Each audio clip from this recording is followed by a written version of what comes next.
Parris family here. The Parris family here. Guys, we're so sorry. This is the third time, but we're not quitters. We're going to keep going until we get it, all right? Yes. So it's Friday Night Live. If you're coming on, say hi. Of course, you know what to do. Share. If you share, put hashtag shared. Yes. We're so happy to have you. So we're going to go around real quick and just do some introductions. My name is Mama Bear. I'm Natasha Parris. I'm Alexis Parris. I'm Natasha Parris. I'm Alexander Parris. I'm Isabella Parris. Who are you? AJ. Yes, AJ, and I'm Alex Parris. Awesome. Hi, Tanja. How are you? How are you? Say hello so we know you're watching. Hi, Miss Joanne. How are you? How are you? Yeah, come in, share it. When you share the broadcast, put hashtag share so we can give you a shout out. We do appreciate it. So we are going to give you an awesome message tonight and we're teaching about how to go from dysfunction to function. We want to have functional families, right? And if you don't know, hey Cassie, they dropping on.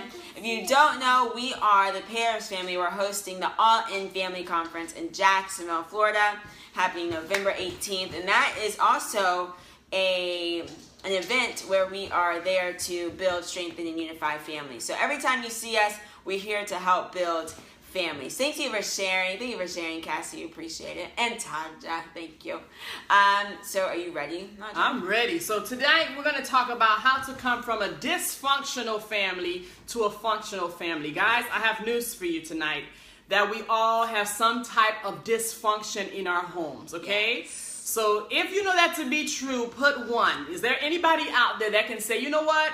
There's some type of dysfunction in my home. 1, right? Put a 1, yes. Put a 1. Right.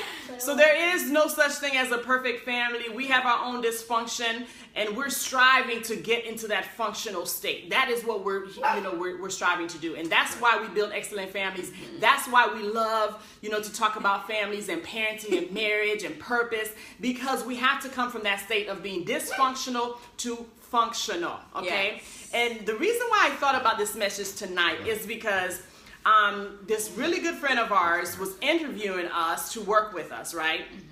And we had this wonderful conversation. And within the conversation, she wanted to know about our family a little bit more, right? So, of course, here I was giving her all the accolades, all the great things we've done, and, who we are, and how, the children are just, great in their gifts, just all these wonderful things. And she stopped me and she said, "What is your dysfunction?" And I was taken back by that. I was like, what? What is our dysfunction? And I had to think about that. And I was like, you're right. As I'm sitting there telling her all the great things about our family, she wanted to know our dysfunction because she knew that every family, there's something in the family that makes them dysfunctional. Now, if you think about the Bible, right? The very first family in the Bible, who is the very first family? Adam and Eve. Adam and Eve, guys. Adam and Eve were dysfunctional, okay? They had a dysfunctional family, all right? The older brother killed the younger brother. Cain killed Abel, all right? And that's the very first family in the Bible, all right? Okay, so what other stories in the Bible? Dysfunction. Joseph, right? He had what? Siblings. Right, he had 11 siblings, right? And they plotted to kill him, okay? They sold him into slavery. That is dysfunctional, okay? Right. Job, right? His wife, his own wife turned against him. Thank you, Alexandra. That is the dysfunction. So there's dysfunction in all families, all right? So no one's exempt, okay? We all have it. We all know it. But right now, we're going to talk about, the 3 things, how to come from dysfunction to functional. Yes, we are right now. So you want to give the... Yeah, so we have 3 points, right? 3 points to help you. So the first thing that you want to do, usually when there's dysfunction, there's a lack of awareness between everyone in the home. So there's a lack of awareness when it comes to the different personalities that are in the home, lack of awareness when maybe how you approach someone, how you are affecting someone else. There's a lack of awareness in how your actions affect other people, how your words affect the people that you live with, the different personalities are in the room. And so when you're not aware of who you are or how you're interacting with people, how you are affecting people, then a lot of dysfunction can brew from that, right? So to move from dysfunction to functional, you want to become self-aware. right? Self-awareness is a huge factor to anyone's individual success, and especially for a family success as well. So you want to become aware of how you interact with the people in your home, how you affect people, what your words do to the certain people in your house, and how people take them, and how the different personalities are present as well. You know, like if we didn't know that there was different personalities, we would probably run all over each other, right? But because we know that certain people need certain things, other people need other things, and we know how to interact, we know how to communicate, we know how to, you know, kind of, what's the word? Know how to... Get along. Yes. Right. Coexist. Yeah, that. Agree to disagree. Yes. That's right. So that's you got something? Yeah, and basically, if you learn this in your house, you're gonna also be able to take this outside the house as well. You know, so when you're actually in the community and actually out in the environment with other people, you will be able to be aware of their situation or aware of how they are with you. Right. Right. So everything you learn in the house, you will be able to take it outside and use it as you're at work or you're at school. Right. It's something that you can take with you. So everything you want to do is be aware of it. That's right. You know, because it's nothing but something that is another attribute about you that people see in you when you're out there. That's right. That's a great point. Before you can, any deliverance or any type of solution can come into your family, you have to first say, you know what, there is a problem. Accept it. You know, when we're talking about awareness, another word for awareness is accepting the fact that, you know what, there's some issues in this house, and there's no way we're going to be able to rectify the situation or even become better or closer until we become aware and accept that there is a dysfunction. And a lot of times what I found with families, they don't even want to talk about it, right? They go from generation to generation to generation. There's never a discussion about, oh my gosh, there's a dysfunction, where there is alcoholism or some type of sexual abuse or some type of, you know, a physical abuse in the family. No one wants to talk about it. We sit there, we hide it. We don't share it with our children. And the dysfunction, what happens? It goes from generation to generation. And it even goes to the point to where our children don't even know about it, right? Our children don't even know about it, so they grow up and the dysfunction starts brewing into their own family. Anybody, right? Yeah. And then all of a sudden it's like, where did this come from? Well, this dysfunction came from great-granddad. This dysfunction came from great-grandma, but no one talked about it. So we have to become aware and say, you know what? It's here. Now let's deal with it. That's good. Mr. Mike noticed that Deja wasn't here. She's at work. We are missing a Parris. Yes. You want to move on? Yes. All right, so the next one, Tete, want to introduce that? The second one is to know how much dysfunction is healthy and to know how much dysfunction is unhealthy. It's good. Okay, because there's a clear difference and there's a line that you have to draw. Because there's a point to where it's okay because there's different people who have different minds and who have different personalities. So you're going to disagree on some of the decisions that other people make, and you're not going to understand them, but it's their lives. And so if they make those decisions and if they do those things and you don't agree with them, but you're their family, so you want to tell them and you want to talk to them, and you know you always want to be there in their face, and maybe you don't understand why they make those decisions. Okay, so you bump heads. Okay, that's healthy because you know you're allowed to have a different opinion. You're allowed to make your own decisions. But when it's unhealthy is when there's a lot of disrespect, and it's unhealthy when there's a lot of tension. It's unhealthy when you don't want to talk to somebody, when you resent somebody, when you have all this pent up anger towards somebody because you don't feel like talking to them, or because you don't agree with what they have to say, or maybe you just stop talking to them in a whole. And when you're grown up, your relationship is so torn apart to where you don't ever want to speak to them. Okay, so that is an unhealthy relationship. That's where it's an unhealthy type of dysfunction, because dysfunction it's not healthy, I wouldn't say, but it's normal. Okay, dysfunction is normal, but it's not supposed to be something that you have all the time. That's right. It's not supposed to be something that's every single day of the week. You avoid this person in your family because you want to steer away from talking to them, or you don't want to get into a fight. That's unhealthy. That's good. But because like me and my sister Deja, we're best friends, and sometimes we fight, sometimes we butt heads because we're two different people and we have different personalities, but at the end of the day we're still best friends. So we're just forget about it. We laugh about it and we move on. We apologize, and at the end of the day, we're still cool with each other because that's my sister, right? And that's a healthy type of dysfunction because we're two different people, two different personalities, two different minds, and we're allowed to have different opinions. We're allowed to have different thoughts and different emotions, and that's okay. And that's a healthy type of dysfunction. But where it's bad is where you stop talking to that person, where you resent them, where you feel this hate and this pent up anger. That's unhealthy, and that's where you have to draw the line. That's fine. That's fine. You know what I was thinking about when she was talking is how, you know, sometimes it is so dysfunctional in the home, you guys, we think it's normal. Like, we feel like the dysfunctional is how people operate because we've been in that dysfunction so long. The family has come from the spirit of alcoholism for so long that they feel like it is normal. Okay, and that is very, very unhealthy. And so you have to step out of that dysfunction and say, wait a minute, this is not normal. But you can be in a situation in your family to where you're in it so long that you feel like this dysfunction is normal, and it's not. Right. Anyone have anything? One more thing is that, you know, if you get in an argument with somebody, you have to. One time, me and my sister, we got in this huge argument because she threw my shoes out the window, and my mom, she said. Is what's more important to you, your relationship or the shoes? And at the moment, I had so much anger in me, and I had so much like just anger in me, and I couldn't even think straight.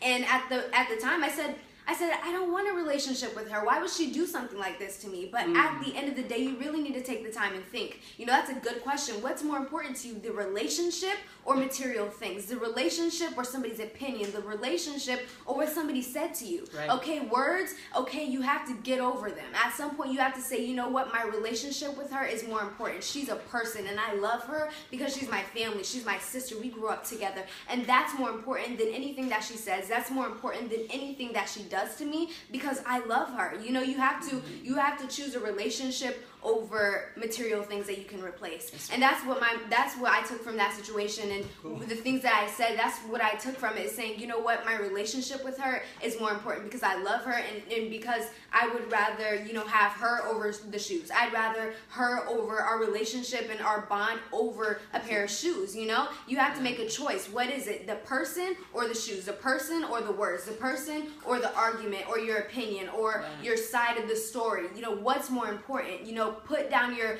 pride and humble yourself and be able to say, I love you. You know, that's more important to me than any other thing in this world. You know, that's more important than any other opinion that I have or any other thought in my head. You know, my relationship with you is important to me, and that's what I care about. And that's something that's so important to me. If you ever have like dysfunction, think about what's important to me. Why do I love her? And is this something that I want in my life? You know, is this relationship healthy for me? And if it is, keep going with it. You know, tell her, you know, I love you. You know, this relationship, it's something special, and I'm not going to throw it away over a pair of shoes. I'm not going to throw it away because of my opinion, you know? So you have to be able to humble yourself and put down your pride and say, you know what, this is more important to me than anything else. What did Bianca say? Read that. So good.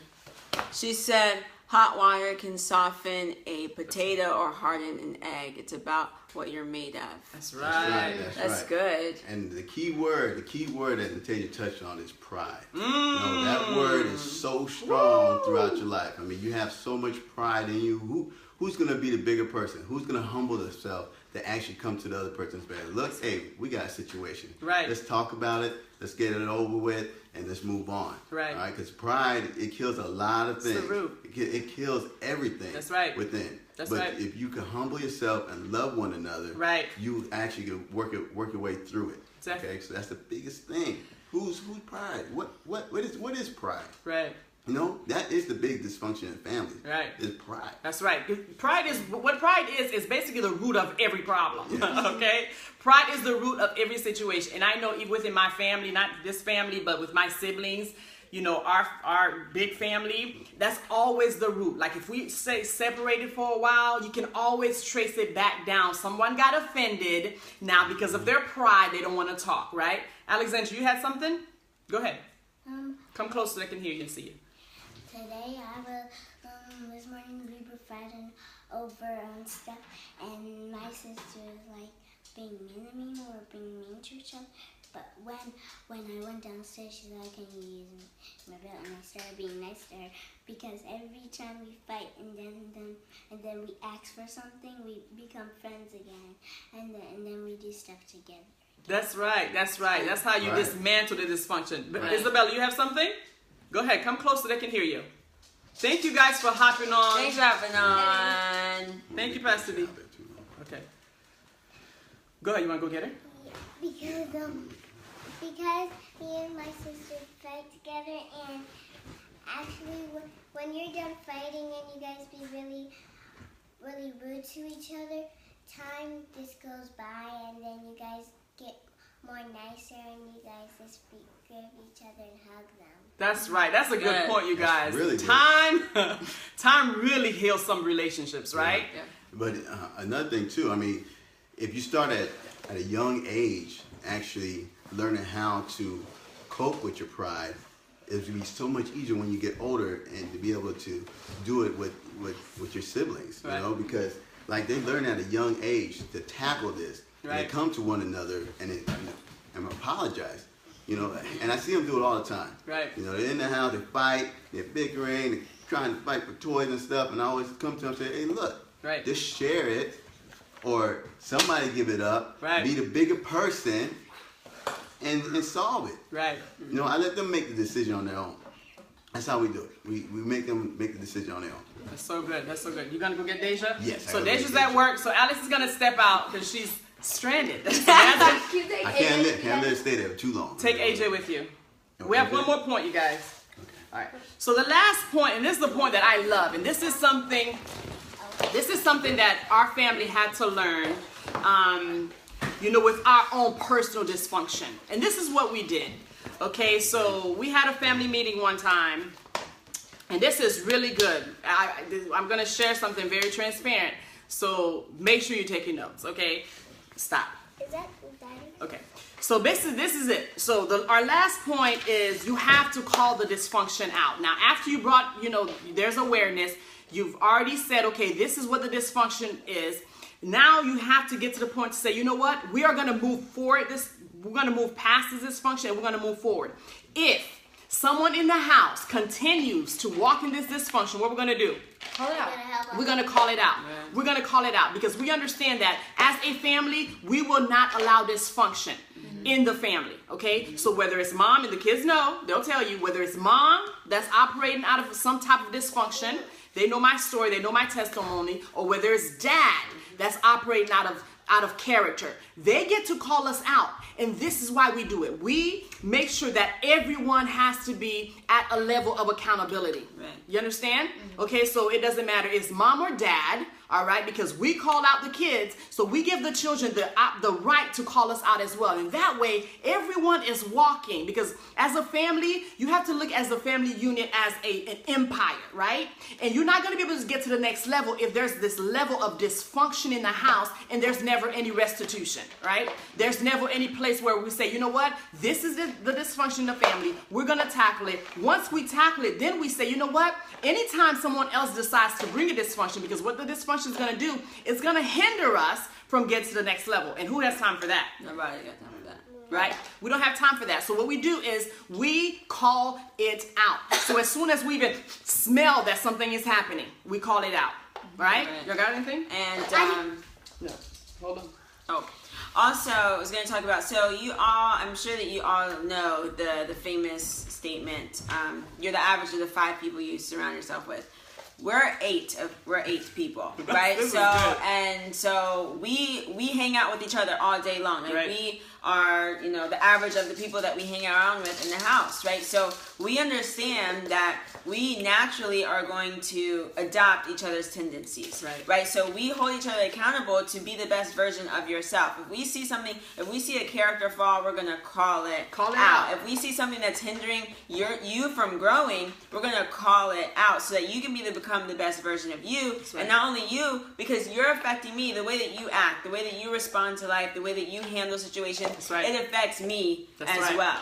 Right? So, and like Mom said, anytime we see dysfunction, we call it out, we handle it so that everyone can grow together, that everyone so that everyone can become better together. Because if it's not called out, if it's just hidden under the rug, it's never going to get solved. No one's ever going to grow, and we don't have time for that. Growing should always be part of the process. If you're not growing, you're dying, right? So, like my mom said, when we have the opportunity to always respectfully, of course, to call our parents out as well. Absolutely. You know, there's this one time, my dad, I was talking to my dad about, you know, properly approaching people. That's right. You know, being able to approach people with kindness and say, hey, how are you doing, before I demand is placed on you. Tell the story, okay? All right. Tell the story, because I really want them to get this. This is the type of realness we have in our home. And I really,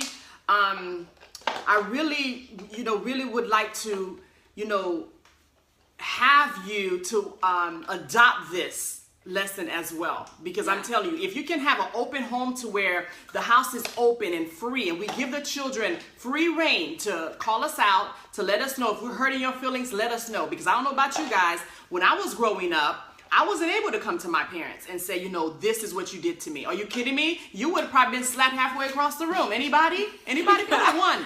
Okay? We weren't able to do that. But we understand that we didn't want to raise our children like that. You know, we want to raise our children listening. And Natasha has, she tells me when I've hurt her feelings. Like, she'll tell me, like, Mom, no, I don't like the way you talk to me. And that is okay, right? So go ahead and tell the story about that. Oh, yeah. Okay, so it was like a couple months ago, and I was paying like house rent, right? And so I would, I'd like be sleeping. I wake up to start my day. Now I'm a very like routine-based person, so I wake up. I like to journal. I like to pray before I start my day. You know, to have a good setup, right? So I get up and I check my phone to see what time it is, and I see this text message from Dad, and it's like, "You owe me money." And it's like, good morning to you too, right? Like, don't do that. That's not kind, right? Or, you know, or the first thing he says when you get home is like, you need to clean the house. Not how was your day? Right. How are you doing? Right. Clean the house. This needs to take out the trash, right? And I was like, I hope your day was great too. All right. So I was telling my dad, like, you have to be able to approach people better, right? So it wasn't during the morning during prayer time, right? And we have these amazing family discussions. They're intense. Yeah, they're intense.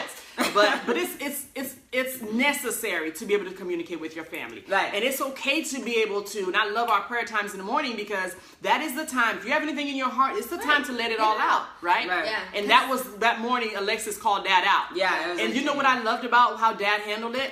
Like, he owned it. Yeah, right? he was like, yeah, you're right. I could do better. Right. And like, when you're like in prayer, everybody is allowed to, like, you know, own up to it. Like, nobody's ever like, no, I don't ever do that. Right. Like, no, that's not me. Like, no, like, you're accusing me. Like, nobody's ever like that. You really just take responsibility. That's right. Like, if you failed in one place, you pick up the ball. You drop the ball, pick it back up, and get on track. And if you fall off the ball again, we're going to call you out again. And we're just going to help you. And we're going to guide you. And if you're struggling with that, we're going to help you do that. And sometimes, sometimes if it's like hard, you know, it's in prayer time. So, you know, you can go to God and be like, God, I need your help, because, you know, this is hard for me. Right. And like, even with me, like, the one thing that I struggled with a lot was like, if I was just in a bad mood already and the babies would like run upstairs and they're loud and they're just making all this noise, I had the hardest time not going outside of my room and just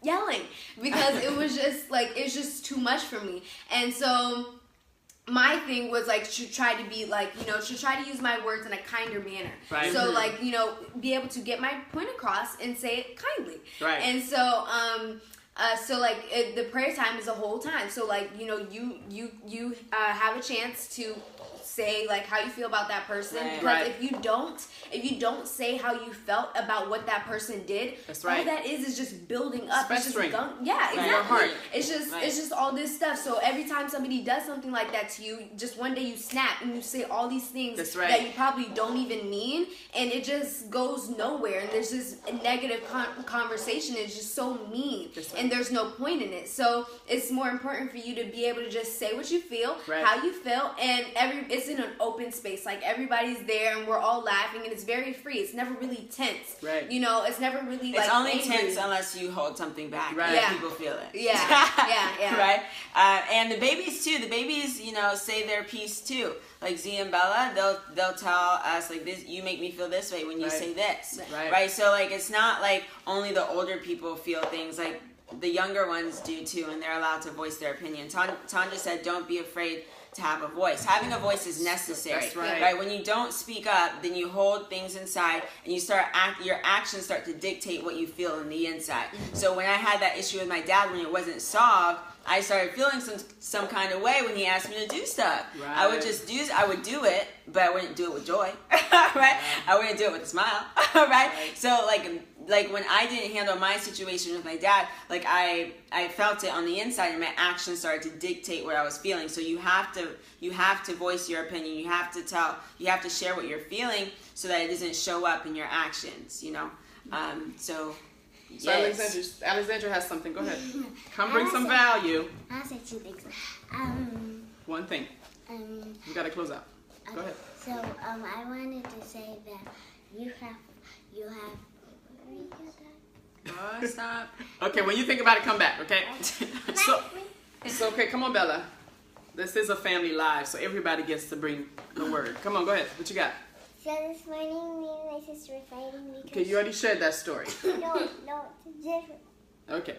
We were fighting because she said I don't love my tooth, and she said if I don't love my tooth, then I don't love my friends. But I said I loved everyone, and I loved everything. Thank you, Bella. Good job. Great.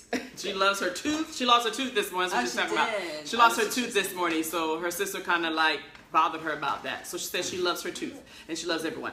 So guys, that's what we have for you guys tonight. But this is the thing. We want to invite you to the All In Family Conference, all right? So some of these strategies we're talking about tonight will be shared at the All In Family Conference. We have some of our speakers that will be there. Yeah. Mama D's on here. Pastor John, I'm sure, is probably on here as well. So we want you to get registered. We would love to see you in Jacksonville, Florida. We believe in building families intentionally, all right? Building an empire with your family is not something you want to do by default. It's not something you want to do by accident. You want to be intentional about doing that. So that's why we love to bring you value in our own different gifts. Yes. We have to explain. Okay, so guys, we have to explain the whole sharing and the gifts thing that's happening. So every week we're going to have a family night live, right? And this is how it's going to work, right? So that we get, so we can reach as many people as we can. We would like you to share the broadcast. Yes. And the people that share the broadcast and also invite people to the broadcast, and the people that are invited, they say, I was brought by the person that they shared, right? So the person that has the most amount of people that they invited into the broadcast will get some gifts, right? And we're going to show you the gifts that you will receive. So for next week, the person that wins and bring the most people in our live broadcast will be winning this sweatshirt, Fly Like a Boss. This is my husband's company, okay? Drone pilot. And then, or you could win our Get Your Life shirt that we love so much. Or you can have my book. How to College to Learn. Yes. I can have the daily bread. Yes, they love the daily bread. All right, so you guys, thank you so much for hopping on. If you share, please. Oh, wait, mine. Yeah, we have a big announcement. Oh my gosh, I almost forgot. So go ahead, Natasha, share your big announcement. Okay, so my big announcement is that I'm coming out with a book. Next week is going to be, what is it called? Like, what is it? I forget. Not my name of the book, but the thing. What is it called? Premiering? Yeah. I don't know. It's coming out next week. Launching. Launching. That's the word. Okay, so my book is going to be launching next week. It's an ebook, and I'm really excited about it. It's taken like a year, and it was really, really hard, and my mom had to push me a lot, but it's here, and I worked really hard, and and I would really love you guys' support on it. And well, tell them a little bit what the book is about. Share a little bit. You can give them the title and what the book's about. My book is called She Radiates, And my book is about me empowering, was basically my story about how I empowered myself and where I came from and where I am now, and basically how I want to help you empower yourself. My story was one of where I was very insecure in myself, and so it was a lot of, you know, me gaining confidence and me just accepting who I am, and me loving who I am now, and embracing all of my insecurities and all of my imperfections. And you know, that's something that I really wanted to share with other girls my age, and that's something that I wanted other people to know, because I saw it in my schools. I saw the insecurities, I saw all of those things with my own two eyes, and I still see it. And so it's something that I want to, you know, put out there, and it's something from my heart, and it's words that I want to share with you guys. So yeah, that's it. Yes, please buy this book, because listen, I almost died in this process. Okay? Quite intense. It was quite intense. So if you ever written a book before, you know the process, and trying to push a teenager to, you know, live her dream and live her passion, because she's gifted in it. But, you know, as parents, if, you know what it's like, you know, to help your children along the journey. So that's what it's been for us. But finally, thank you, Jesus, the book will be out next week. Please support Natasha Parris. She worked really, really hard on the book. And this is Alexis's book, and Alexis is going to be writing another book. Yes, I am. I don't know what it's about yet. So tell them about the announcement, that this big news you had today. Oh yeah. Okay, so guys, if you didn't see, so if you've ever heard of Huffington Post, put a 2 in the chat. If you ever heard of the magazine Huffington Post, put a 2 in the chat. Okay, so the founder of Huffington Post is Ariana Huffington. She also started a new platform called Thrive Global, and so I received a personal email from Ariana Huffington asking if I would write on her platform, share my personal story, and my Empowered Millennial podcast. That's so phenomenal. As well. So I'm going to be a contributor to Thrive Global. I'm super, super excited to really get out my message, because it's my mission to spread the messages of personal development globally, especially to my generation, the millennials, so that they can become the best version of themselves, create their best life, and mold into great world leaders. Good job. Yay! Good job. Yeah. I saw some of you guys up with the I'm moving it there, So you guys, thank you for hopping on with us. Thank you for joining us. Please join us every Friday night. Yes. With join us here, Excellent Families. If you're on here from Excellent Families, represent, okay? And if you're not part of Excellent Families, please make sure you join our group. We are intentional about building families in that group. We love you. Thank you so much. God bless you. Have a fabulous evening. Bye.